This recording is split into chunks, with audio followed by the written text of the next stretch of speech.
Bonjour à toutes et à tous, bienvenue sur votre chaîne d'information régionale en images et en 8 minutes. On va regarder ensemble l'actualité des derniers jours près de chez vous. On va démarrer dans la métropole lilloise, à Vambrechy précisément, un des deux derniers sites de production de genièvre encore en activité dans la région. La distillerie Claessens vient d'être vendue à un promoteur, mais son propriétaire belge, récemment parti en retraite, avait deux exigences avant de céder le bâtiment, inscrit d'ailleurs au monument historique. Il souhaitait le respect du patrimoine et le maintien de l'activité. Sofim, le promoteur, a accepté ces termes et s'est engagé à conserver le site quasiment dans l'état. Quelques travaux de réhabilitation sont prévus pour créer des logements, des commerces et un espace de coworking. Quant à l'activité, la production de genièvre, elle va se poursuivre avec la brasserie Saint-Germain. Explication du maire de Vambrechy au micro d'Alicia Sanfilippo. Mon inquiétude était que ça devienne effectivement un peu une friche. Et donc j'ai beaucoup travaillé en accord avec le président de la métropole européenne de Lille d'ailleurs et puis son vice-président au tourisme pour sauvegarder ce patrimoine culturel qui est classé dans le process depuis 1999 et puis dans les bâtiments architecturaux depuis 2000. Donc on voulait à tout prix sauver ce bel établissement. Donc tout ça, ça concourt effectivement à l'activité de Vambrechy et aussi à l'activité économique.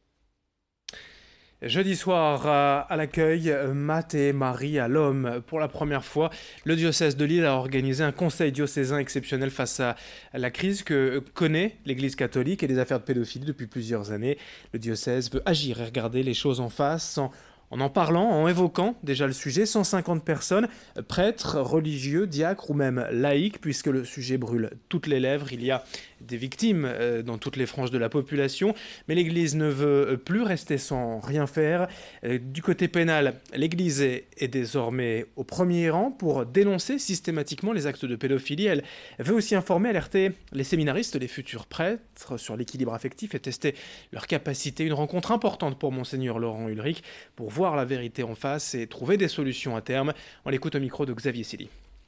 Il y a une situation qui demeure difficile, mais on a pris des mesures réelles qui n'empêchent pas que ici ou là des cas demeurent possibles, mais on a pris des mesures de dénonciation quand on sait, des mesures de sanction quand il y a condamnation.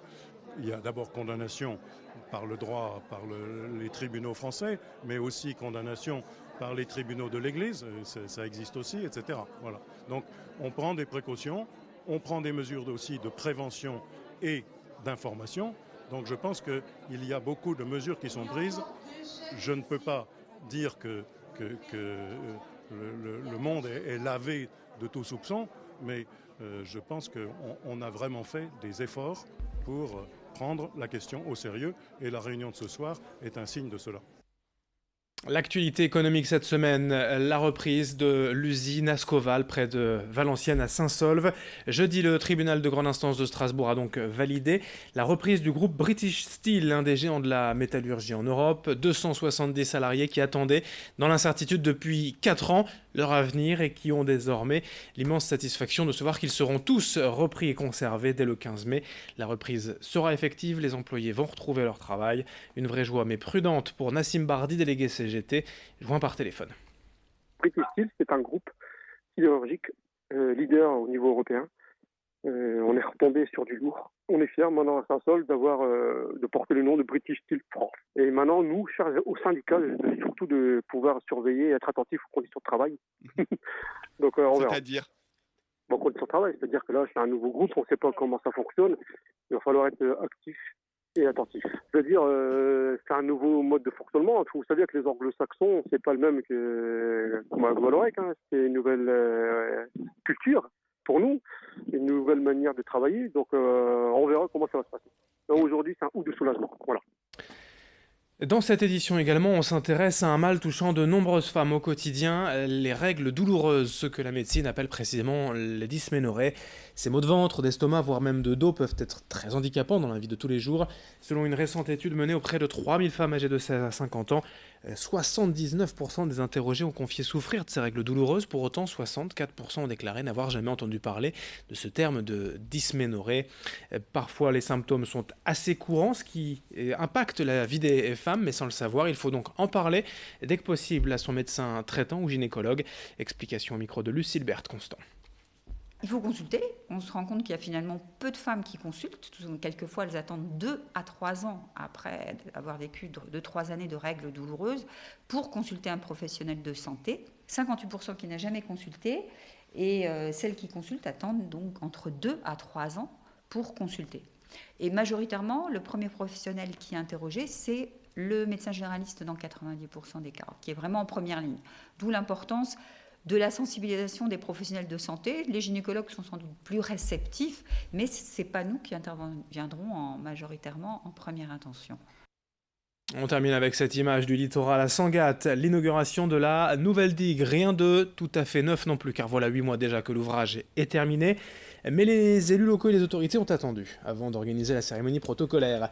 La digue a été pensée pour protéger le front de mer, régulièrement attaqué par les tempêtes et l'érosion naturelle. Sur 2,5 km, des milliers de roches ont été disposées pour casser l'effet des vagues sur le trait de côte. Mais ces derniers mois, des riverains se sont plaints du manque d'accès pour les personnes à mobilité réduite. Les récentes annonces des élus locaux laissent tout de même à penser que le mal devrait être prochainement réparé. Explication à Sangatte, recueillie par Corentin Escaillé. C'est une discussion qui reste, une question qui reste ouverte et qui sera bien entendu posée, notamment lors de la reprise dans le cadre de la GEMAPI par la collectivité qui est Grand Calais Terres et Mers, de pouvoir, dans le mode de gestion de cette digue, de pouvoir accepter un passage ou un accès pour le handicap sur cet ouvrage. Parce que je ne vois pas comment on pourrait discriminer les personnes à mobilité réduite par rapport à la fréquentation qu'elles connaissent aujourd'hui. On ne peut plus s'en dédouaner.